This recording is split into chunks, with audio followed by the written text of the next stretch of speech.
Hallo, ich bin Arne Thomann und ich bearbeite das Teilprojekt S04.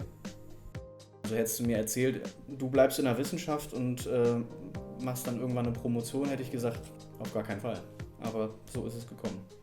Also ich hatte, als ich noch im Bachelor studiert habe, hatte ich nicht vor, einen Master zu machen ursprünglich, weil ich dachte, ich will in die Industrie. Habe dann halt über diese Tätigkeit als Nachwuchswissenschaftler eben entsprechend die Berührpunkte gehabt und habe für mich festgestellt, wow, das ist doch ganz cool.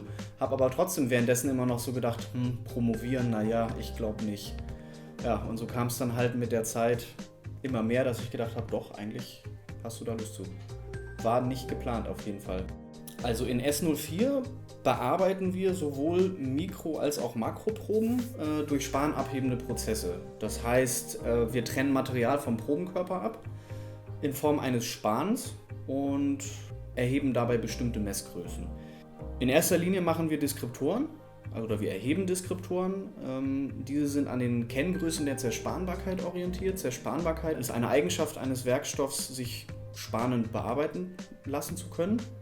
Diese Eigenschaft steht natürlich in engem Zusammenhang mit anderen mechanischen Eigenschaften und das ist auch der Grundgedanke dieses Teilprojekts, dass wir über Kennwerte, die wir in der Zerspannung erheben oder messen können, auf die mechanischen Werkstoffeigenschaften schließen können. Klassischerweise wird Zerspanbarkeit anhand verschiedener Messgrößen charakterisiert und das ergibt sich dann so ein Gesamtbild aus verschiedenen Größen. Wir haben für uns als attraktiv herausgefunden, dass da die Zerspankräfte sind, die Oberflächengüte und Acoustic Emission, das heißt die Körperschallemissionen, die während des Prozesses entstehen, weil sich daraus am ehesten und am einfachsten auch im Hochdurchsatz Kennwerte erheben lassen. Acoustic Emission entsteht, wenn man ein Material belastet und sich dabei innerhalb des Materials, also auf der Mikroebene, bestimmte Versetzungen bewegen, wenn es eine Verformung eintritt. Das löst in der Regel Risse aus oder irgendeine Art von Schwingungen auf einer sehr, sehr kleinen Ebene, die sich dann über das Material fortpflanzen und sich mit entsprechender Messtechnik messen lassen. Wichtig dabei ist eben, dass es aus dem Material selbst kommt, wenn es unter Last steht. Das passiert beim Zerspanen eben auch. Das heißt, wenn wir ein Material bearbeiten, wo Späne abgetragen werden, dann wird das Material lokal sehr stark verformt. Das heißt, es fängt dort an zu fließen.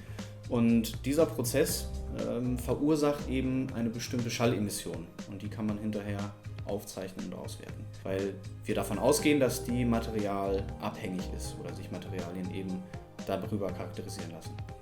Ja, ich bin Musiker, ich spiele Gitarre schon seit über 10 Jahren in einer Band, habe mich immer dafür begeistern können, auch so für Musik und habe eine schöne Analogie gefunden zu dem, was wir so machen, weil man nämlich im weitesten Sinne bei Körperschallmessungen oder Acoustic Emission Messungen auch nichts anderes macht, als ein Mikrofon in den Prozess reinzuhalten, nur dass der eben nicht das aufzeichnet, was man hört, also in dem Bereich, was das menschliche Ohr wahrnehmen kann, sondern insbesondere in Bereichen, die wir nicht mehr wahrnehmen können, die auch Hunde nicht mehr wahrnehmen können, also die in einem derartigen Frequenzbereich liegen, dass man es mit dem menschlichen Ohr überhaupt nicht mehr hören kann und aber trotzdem messen kann.